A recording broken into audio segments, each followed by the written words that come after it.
for our first speaker is Miss Buwalda. We're glad you could join us. I know it's been a hectic day for you. Anne is the very first person that I met in this field. She has been an amazing partner to Coptic Solidarity. She's been an amazing partner to so many who work in the field of international religious freedom for Christians, persecuted Christians and persecuted religious minorities all over the world. So we're really grateful to have you here today. Anne has devoted her energies and legal training to seeking justice for the oppressed, including performing extensive human rights activism. She became the executive director for Jubilee Campaign USA in 1991 when she launched the organization in the Washington, D.C. area. Jubilee Campaign undertakes advocacy for and promotes the human rights and religious liberty of ethnic and religious minorities in countries that imprison, terrorize, or otherwise oppress them. Anne also founded and is managing attorney in the law firm Just Law International. She has taught refugee and human rights law as an adjunct professor at Hangdong International Law School in Korea, and she's also served as adjunct professor at Regent University.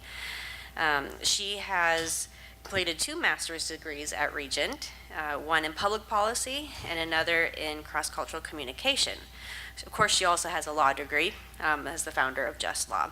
And she has served on the Regent Law School's alumni board as well. So with that, let's welcome Anne Buwalda.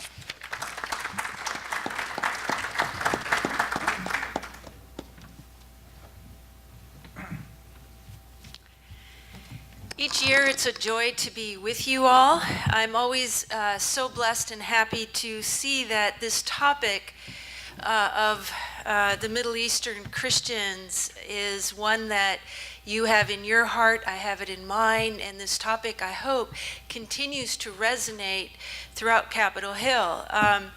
We have seen over the decades, literally, how this movement has gone from just a handful of individuals who were trying to raise the situation and show and demonstrate that there are concerned Americans who are concerned about how Christians are treated in the Middle East. And we're seeing today, I believe, the fruit of that in the sense of more and more people who really are engaged on the topic. I get excited to see young people. I'm hopeful that your efforts to bring young people into this work continues. I'd like to start my presentation off by quoting Pope Francis. This is a speech that he gave after the 2016 attacks in Pakistan, which happened at Easter time. And he said there's 2 kinds of persecution. The first form of persecution is due to confessing the name of Christ, and it is thus, quote, a clear, explicit type of persecution. There's a lot of statistics about that, which I'm sure was yesterday highlighted and featured. But there's a second kind of persecution, and that's what our panel will be discussing. The other kind of persecution, according to the Pope, is, quote, disguised as culture, disguised as modernity, disguised as progress. It is the kind of, I would say somewhat ironically, polite persecution. You can recognize when someone is persecuted not for confessing Christ's name, but for wanting to demonstrate the values of the Son of God.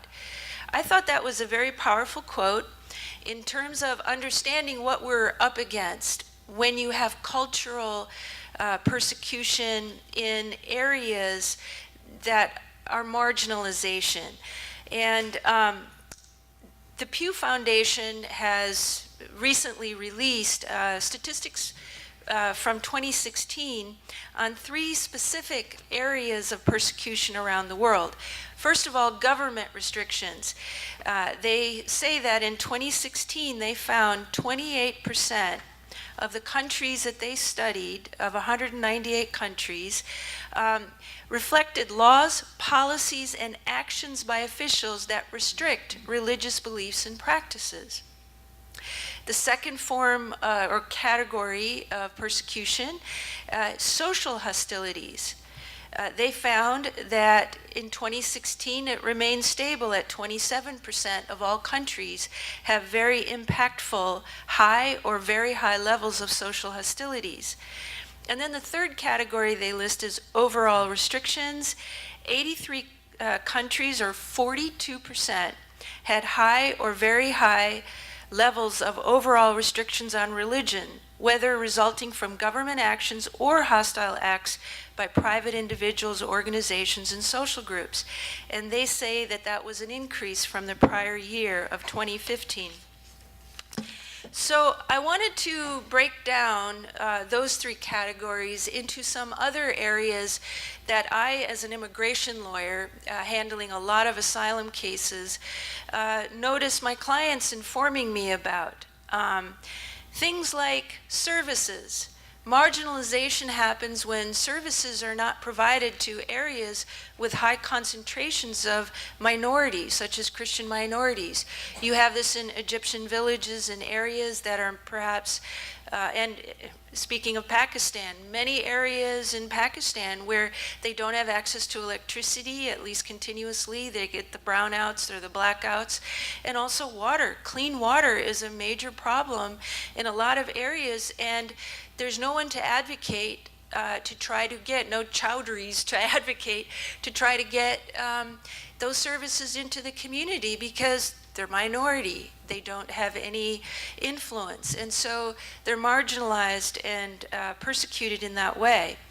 Another area is the topic of justice. You have impunity when violence occurs, where those who are perpetrating the violence aren't prosecuted. We've had a lot of activity in Nigeria recently on this whole idea of impunity, where perpetrators of really serious violence are not arrested. When you go into the local communities, you usually find out that the local people know exactly who did it. And nobody prosecutes, nobody comes in, nobody investigates. There's country to country reasons why that happens, but you really don't experience that. And that's a form of injustice because the minority community has no way, no access, no ability to convince the government to actually bring action against the perpetrators. And then you have the prosecution of victims. How many times have we seen that in the reporting where the tables are turned and the victims are the ones prosecuted for things like blasphemy? You know, they raise a case, they want to bring justice, the next thing you know, they're accused. And there's lots of things in Egypt. You have your very generalized, overly broad category of disrupting the public cohesion. I forget how to say that. But you're disrupting the public. Peace. Yes, disturbing national unity and disrupting the public peace. So those are categories so broad that victims are prosecuted. You have discrimination in media, where minority programming is prohibited, screened.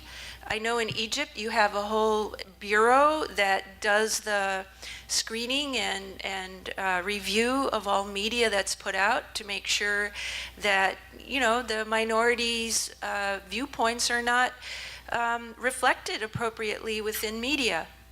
You also have the media that's on the more radicalized media, which puts out very violent, hateful.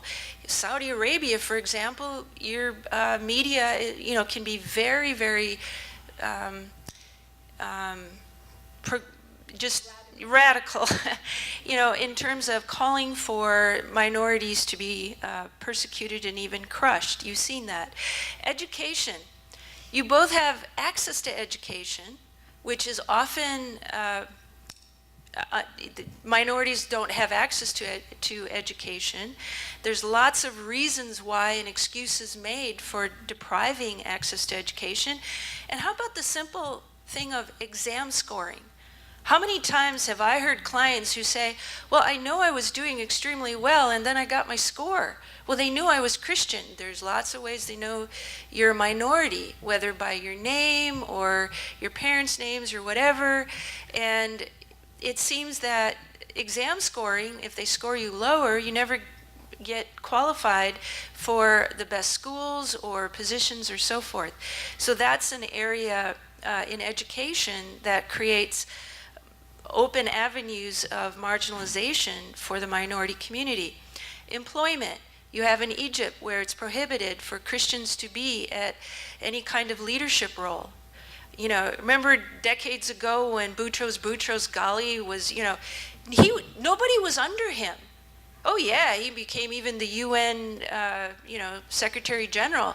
But in Egypt itself, he never had any people under him, right? Am I right? So, and he was like a major Coptic. You have this marginalization where the minorities, especially, within the 10% of Egypt, you would anticipate that up to 10% of leadership, of all kinds of employment supervisory levels would be amongst a minority. They're not, and less than 1%. How about occupations? There's numerous occupations restricted to minorities, whether it be, once again, military occupations. There's specific occupations that where minorities have no access to it. Don't bother to apply, you will be denied. Then you have another blatant one. I know it happens in Egypt, jizya. How about that? How many times have I had clients who tell me that they were forced to pay jizya just to keep their shop open, whether it be their jewelry store or pharmacy. If they don't pay jizya, it'll be burnt down. And that is an overt, oppressive form of persecution. It's protection money. But it's under the guise of religion. And that is prevalent in Egypt, as many of you know. You have economic marginalization where people refuse to go to a Christian shop. I hear clients always are informing me of, they're in their shop, they have the Pope's picture up, and people see that and they don't want to enter the shop. They marginalize. Or in Pakistan, they refuse to go to someone's shop because they're Christian or other minorities. And so you have the cultural type of societal discrimination. Here's a good one, ID cards. Our organization, Jubilee Campaign, I know you guys have it in Egypt. ID cards have religion. Pakistan, I was involved back in the late 90s and so forth, when it managed to keep the religion out of the ID card, but it's in the passport. But the country, we've been doing a lot of work in the past 2 years on Malaysia, on the ID card issue. It's a big issue in a number of countries where religion's on the ID card. Rampant discrimination when the religion's on the ID cards. There's no way to change the religion when the person changes their faith or has none at all. If they don't declare one of the permitted or allowed religions, then they will be prosecuted. So they have to declare a religion, and oftentimes it's not reflective. We have a situation in Malaysia in a certain community in the east of the country where in that community you actually have pastors, Christian pastors with Muslim on their ID cards, because that's what they inherited, even though their parents were also Christian and not Muslim. And for the life of them, they can't change it because the Malaysian government says no. So we decided not to because it might draw more attention and persecution by the government. But we thought of putting out, all these pictures of pastors with their Bible and their Muslim ID cards. So these are all areas of persecution that happen in terms of marginalizing minorities. And to bring change to happen, I do believe that the change has to happen at a cultural level, a societal level. And I think that the progression towards a more hostile and more restrictive violent community behavior is seen not only in the report by Pew, which I read earlier, which shows a steady increase of hostilities and marginalizations and persecution, but also in the violence and the carrying on of violence. And I think that to change that, I think there needs to be more impactful media, and I do believe that the international institutions, as Ms. Raza said earlier, UN in many ways may be useless, but there are some useful ways that the UN can be engaged, and I think it's to continue to encourage governments to improve their human rights record and their giving more access to minorities in the various categories that I've spoken about already. Minorities should be given opportunities to succeed based on merit and not based on the fact that they're from a minority class. And I think that if they were given that opportunity, all countries involved would rise and would actually benefit greatly. So those are my remarks, and I will pass this back to Lindsay.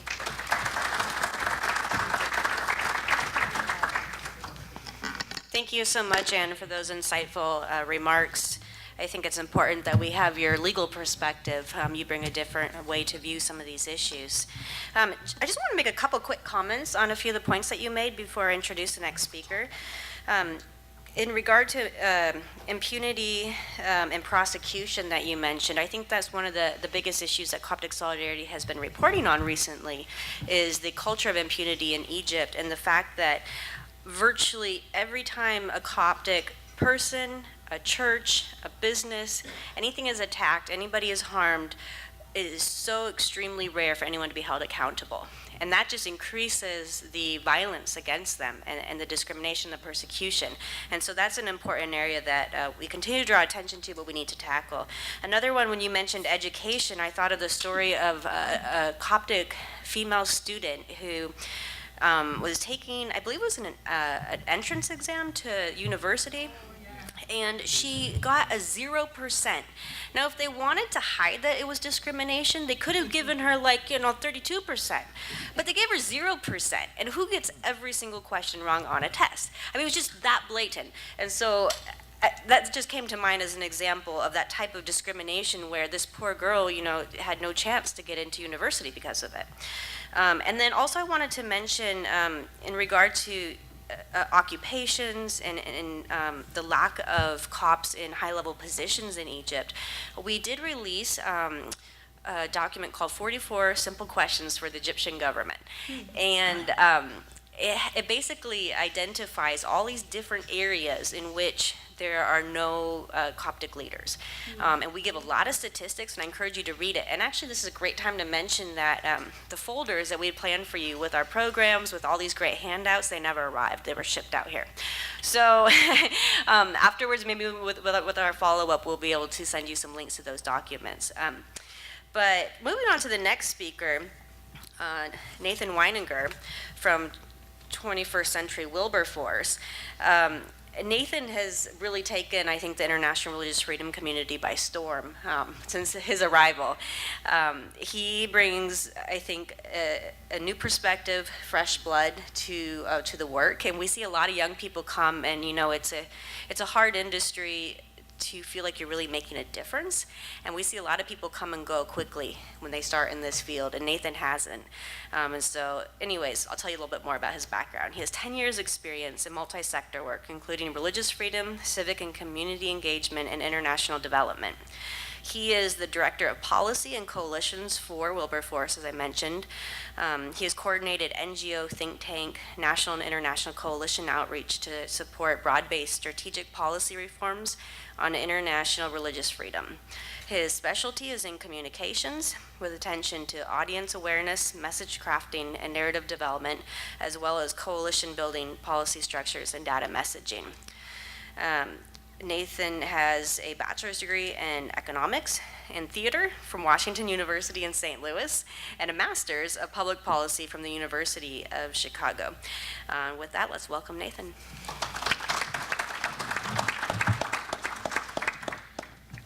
Well, thank you so much for that very kind introduction. Thank you to Coptic Solidarity for its work representing the interests, the legitimate human rights interests of the Coptic community around the world, and particularly in Egypt. As Director of Policy and Coalitions at 21 Wilberforce, it's my great joy to be able to work on these issues for the sake of those people who suffer, wherever they are and whatever they believe. And if I say something that it repeats itself, I'm a Christian, and so as a Christian, I draw a lot of lessons from the ancient Hebrews, and when there was something repeated, it was because it was important.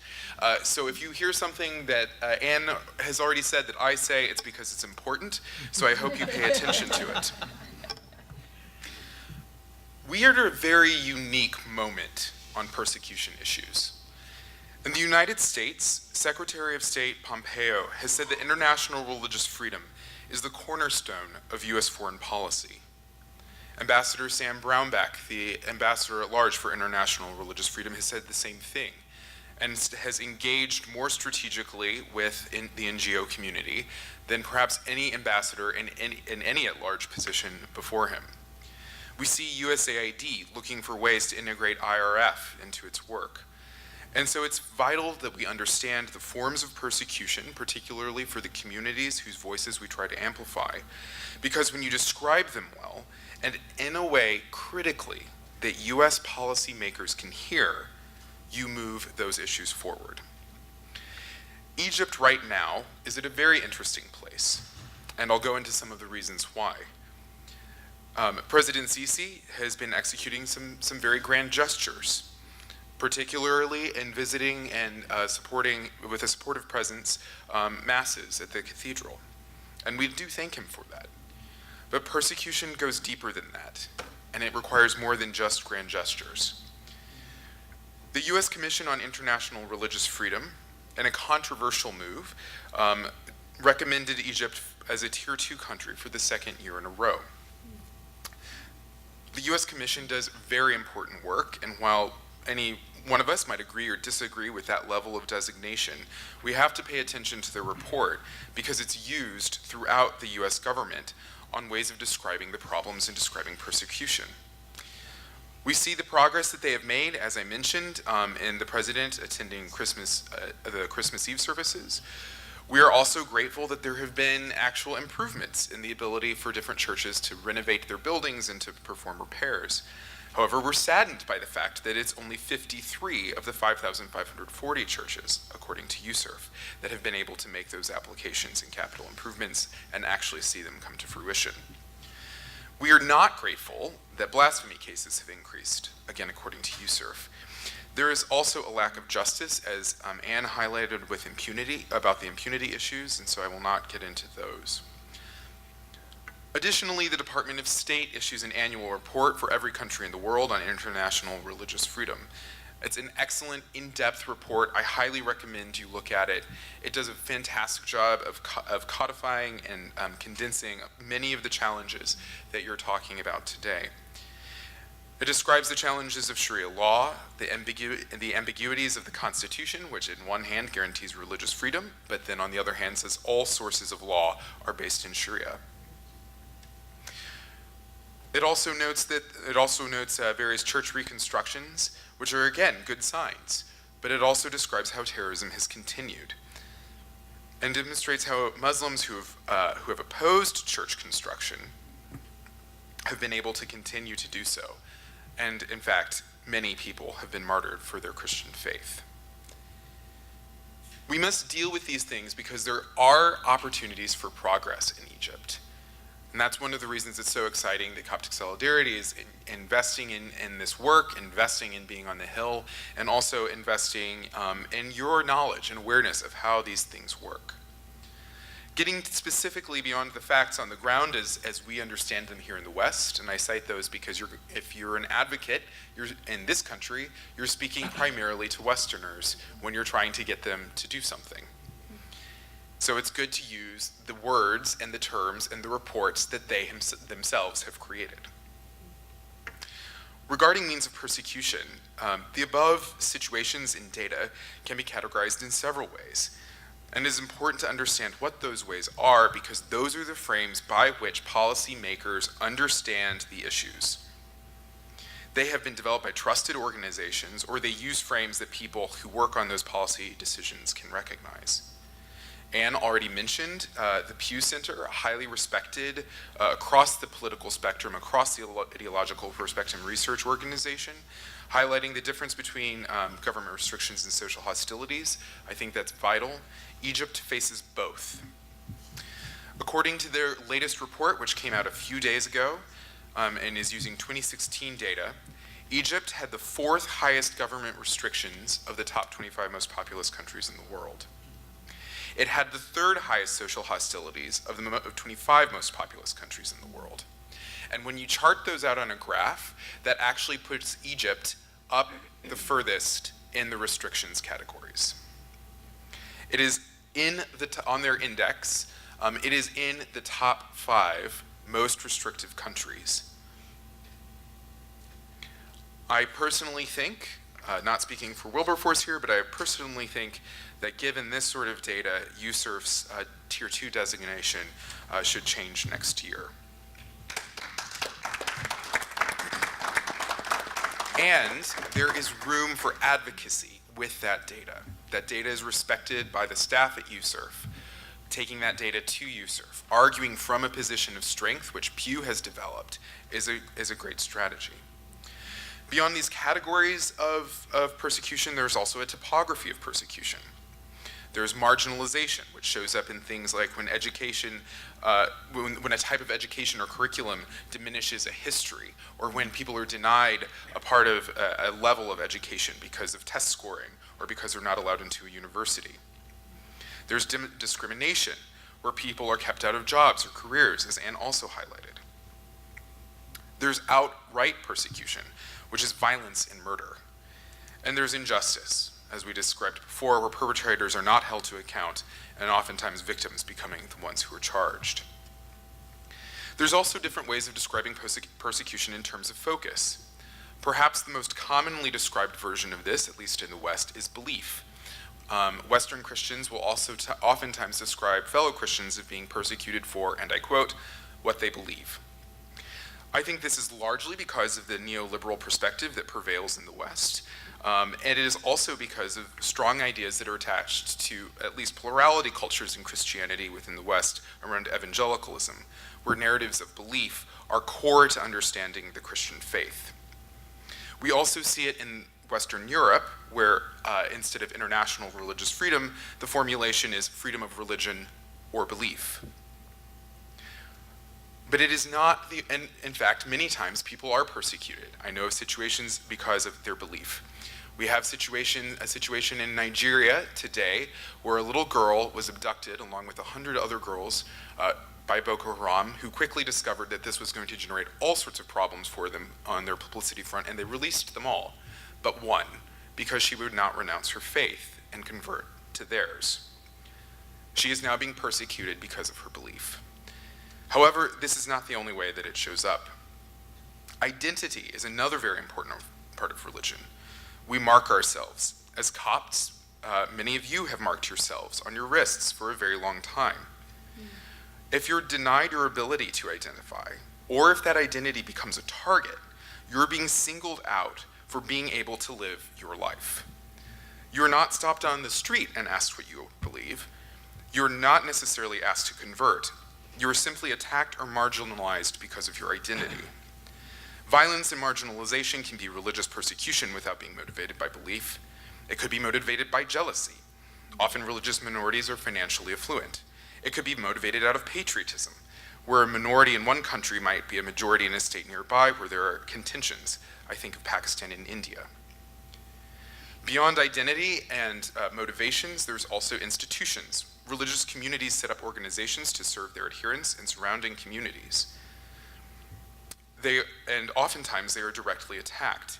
When the Coptic cathedral was attacked in Egypt, it was picked not just because of its attendant beliefs, it was attacked because of what it meant as an institution. All of these go to show that persecution is not just something that shows up from governments. It's not just something that happens because you believe the wrong thing. It can happen because of economic grievance. It can happen because of national antagonisms. Just because the motivation in itself is not religious does not mean that violence and harm are not religious. If it falls on religious lines, it has a religious violence component, and it has religious freedom implications. These things are important to understand because they're the types of tools and ways of thinking about persecution that allow you to go into advocacy. There are the things that allow you to work in coalitions. Coptic Christians are not the only ones who have suffered in Egypt in the past year. 305 Sufi Muslims were attacked in their mosque by ISIS in the Sinai Peninsula. As religious freedom advocates, we abhor this and decry it. We must partner with other beliefs and other organizations who are persecuted, because when you stand up with people who do not agree with you on anything else but can agree on this one thing, you can have greater influence. Being very frank, even though the Trump administration has made clear that international religious freedom is the cornerstone of its foreign policy, support for this is quite frankly an inch deep and a mile wide. You need strong bipartisan coalitions to be able to get these pieces of legislation through Congress. You need strong coalitions of different beliefs to be able to support nonviolence. There, quite frankly, are not strong enough constituency groups in given districts where the appropriators are or where the chairs of the committees are. And so you need people who can show up and say, I'm a Republican and I support HR 673. And I'm a Democrat and I support HR 673. And I'm a Muslim and I support HR 673. And I'm an atheist and I support HR 673. And I'm a Copt and I support HR 673. These are extremely important to doing advocacy. And that HR 673 is not just important to get passed, it's an important rallying point. It helps drive awareness. It helps allow you to reach out to your congressperson, to let him or her know that you're a Copt, you're an American, and you vote, and you care about this. It allows you to rally people who are civically minded. It allows you to rally people who are politically minded. It allows you to talk to media about these important issues. Through advocacy, we can make real difference in the world. In this country, we have the most powerful legislature in the history of the world. And many of you are American citizens, and you vote. It only takes 15 people contacting their congressperson to get them to pay attention to an issue they have not paid attention to before. 15. Have you contacted your congressperson about this? Have you reached out to Coptic Solidarity to figure out how to talk to your congressperson about this? If you haven't, then you're not stewarding the citizenship that God has given you by being in this country. And I challenge you and encourage you that you have immense amounts of power here. It's not that hard to wield, and if you do it with integrity, and you do it with honesty, and you do it in coalition, you can make dramatic change in the world. Thank you.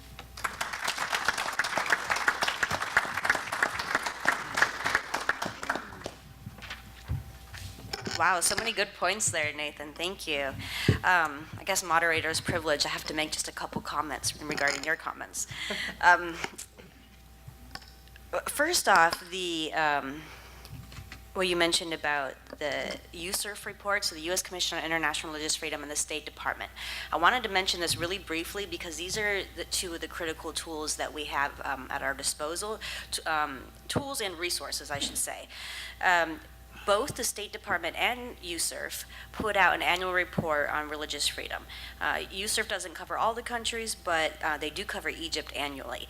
So one of the things that we do as Coptic Solidarity is we provide information for those reports, but also we write an analysis of what we think, how we think the report is each year, and also we provide recommendations. I should point out that the person responsible for the State Department report is here, Warren Kofsky, actually. He does a fantastic job. He's that white guy who speaks Arabic.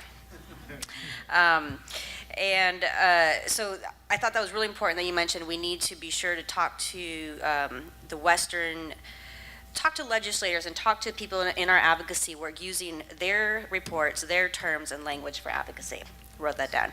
I think that's fantastic. And then also, in regard to stewarding our citizenship here in the United States, HRS 673, that's the resolution that I was just talking about earlier that Coptic Solidarity helped draft.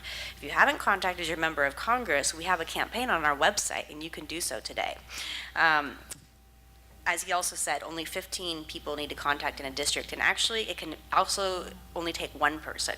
Our president, George Gerges, stopped by his congressional office the day that we started working on this campaign. He walked in, he left him a card with the name of the resolution on it. The very next day, that member of Congress had co-sponsored it.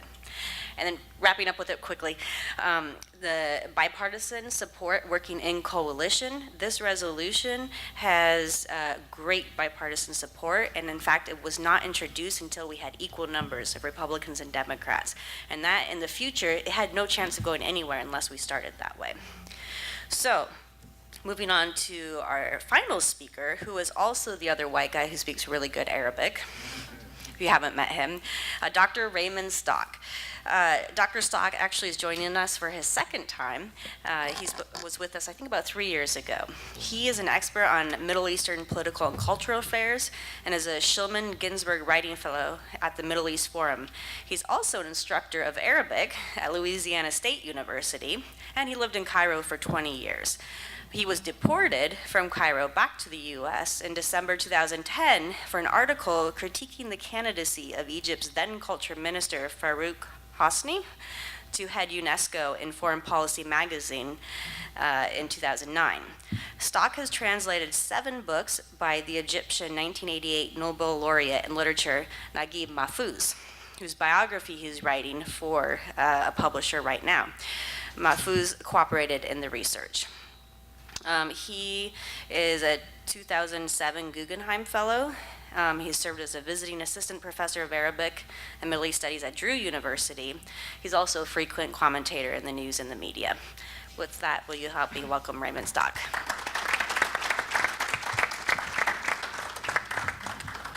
Now, where to begin? There are 3 or 4 lectures in my head, so I'm trying to give 1 or 2 of them.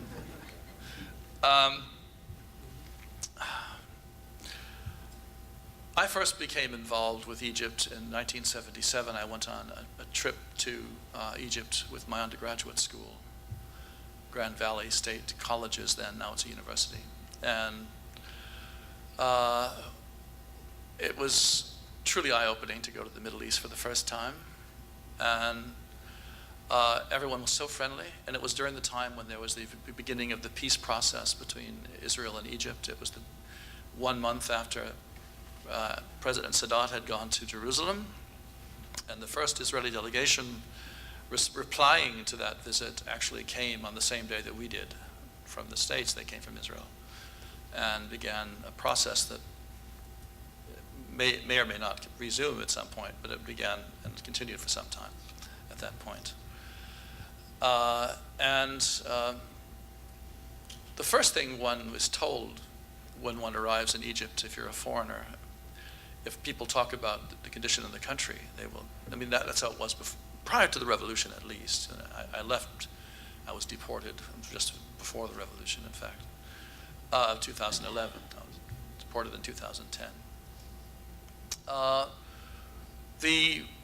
The first thing the impression you get from people and what they like to emphasize at that time was everyone here is the same. We're all Egyptians. We're all happy with each other. There's national unity, and there's no hatred. But and in fact, one thing that sort of reinforced that impression was the attitude towards peace at the time, because the visiting Israelis were welcomed with jubilation, and so were we as a first American student group to visit since the breaking off of formal relations between Israel and Egypt. Between Egypt and the United States after the '73 war. So there was a great deal of excitement, and we would walk down the street and people would clap. I mean, it was extraordinary. People would say Sadat good, Begin good, Carter very good, things like that. And this, of course, led to the 1979 peace treaty eventually.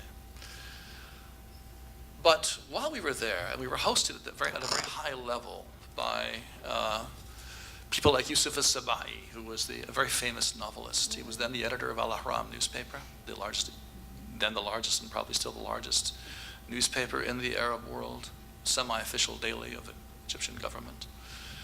And other people close to the presidency. And Yusuf as-Sabai himself was President Sadat's chief advisor and was the person who advised him on the trip to Jerusalem, for which he eventually paid with his life. In fact, Yusuf paid first. He was killed in February 1978, just after we left Egypt. He was a lovely man. And people around him, I can't recall if Yusuf himself or people close to him told me at least, and maybe one or two others in our group, that there was actually a secret war going on. A war between, it was really not so much a war between peoples, or groups.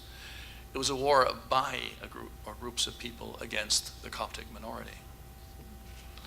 And they were also killing policemen. And the policemen would pull up at a light, or not really weren't effective traffic lights in those days, probably still aren't. But they would stop somewhere at a corner, and somebody would come up next to them and shoot them or stab them in a car. So this sort of thing was going on and being kept in the pre-social media days, effectively out, and pre-internet, effectively out to the press, so the world didn't even know about it. And this made me wonder, what was the real story in Egypt? And eventually I decided to study the Arab world. And I wanted to become a foreign correspondent. And that's why I learned Arabic, actually, so that I could eventually come back as a foreign correspondent. And that never quite exactly worked out. I wound up coming back as an academic, doing my PhD, after having worked at the American University in Cairo Press, publishing books there. And the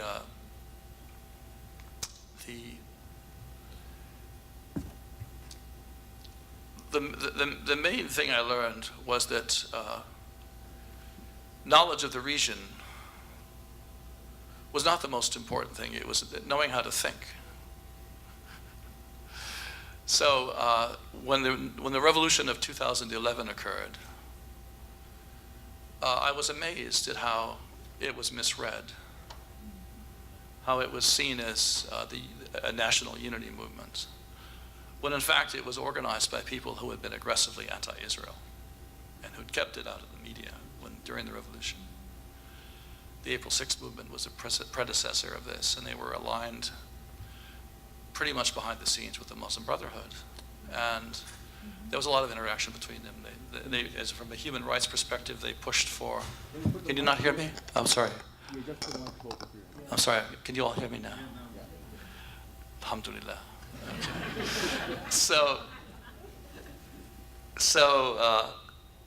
Now I can hear myself now. So,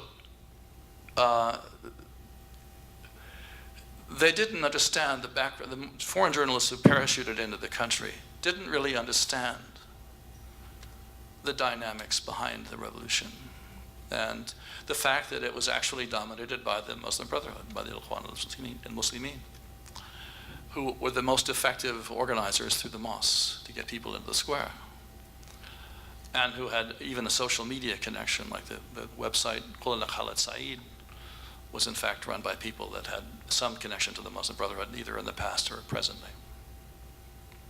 So that misunderstanding continues today, and I even felt somewhat victim to it myself when the revolution of 2013 occurred, which was the overthrow of Morsi and the rise of Abdel Fattah al-Sisi.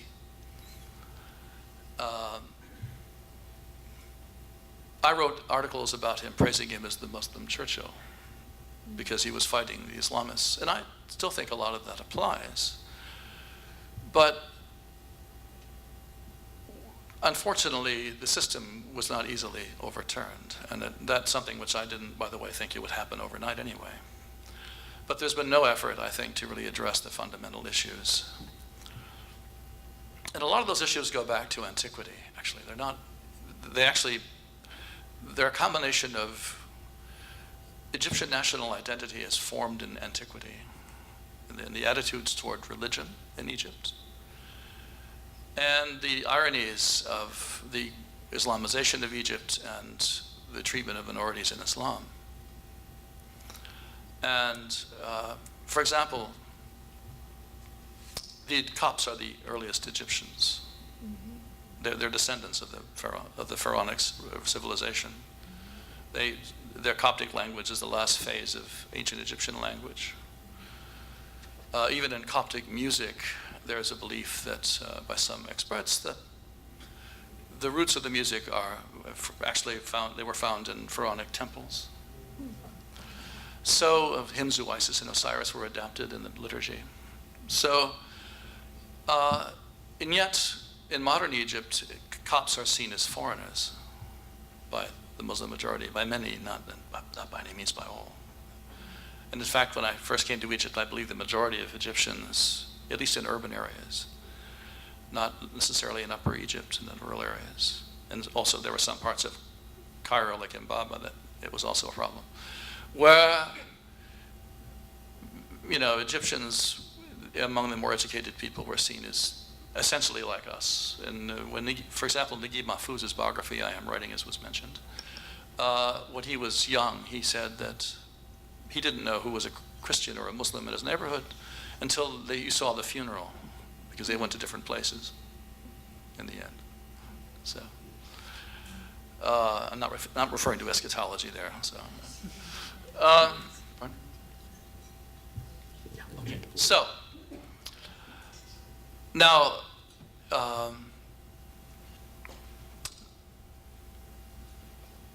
from antiquity, we can see a parallel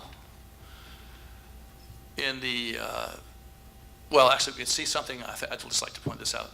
There's a principle in ancient Egyptian belief called Ma'at, which is truth and justice. And the opposite of Ma'at is Isfat, which is disorder, chaos, injustice. And also the word that Muslims use to talk about violating the public peace that was just referred to earlier is fitna, which is what leads to what the ancient Egyptians would call isfat, what modern Arabs would call fawda, right? Fawda.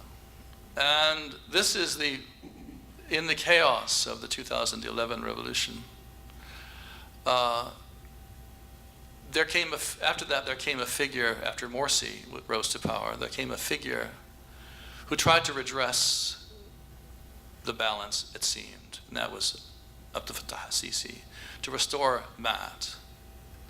That's what I wanted to believe. That's what many of us wanted to believe. The last time I spoke in this group, that's what most of us thought might happen in some way. You've been disappointed in many ways by that. What we have seen instead is fawda, or isfat. And the attempt to restore order was not actually for Ma'at, but for the domination of the majority group. And this is the marginalization that we see that continues of the Copts, the true Egyptians. An order, Ma'at, cannot be restored to Egypt until Egypt's earliest people who remain today as a minority are given justice.